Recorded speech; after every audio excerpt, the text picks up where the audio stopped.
A few weeks ago, we got a ton of rain. It soaked the carpets in our bedroom that we had literally just finished remodeling, and I realized I forgot to tell you exactly what happened. Right after we realized it was coming in and our carpet was wet, we just tried to prevent as much more from coming in as we could by putting up tarps and towels. After getting more than 10 inches of rain, the sun finally came out, and it was time to figure out where the water was coming from, so we took down the curtains and got out the thermal camera. Right away, it looked like it was coming from the doors and running down towards the corner of the room, and you could see the drywall had even started sucking up the water already. We knew the most important step in all of this would be confirming where the water was coming from and preventing that from happening again.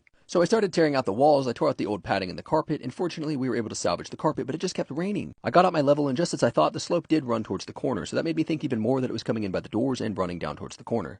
But there was still a spot of insulation that was wet under the window, and sure enough, there were these holes under the window where water was easily coming in. It turns out there were termite treatments that were put in about 20 years ago where they drilled all these holes in the walls and the doors, and the mortar had just come apart over time. You can see water would literally just dump into these holes and go away quickly, so there was obviously plenty of space for it to go. So I filled all of those with a mortar caulk and made sure that everything was sealed around the outside of the house. We let everything dry out for a week with a dehumidifier and fans, and then I put in new insulation and drywall. We did have to replace all of the padding, but we were able to restretch the carpet because it stayed dry. We're now back in our room, and it looks as good as it did before all the chaos.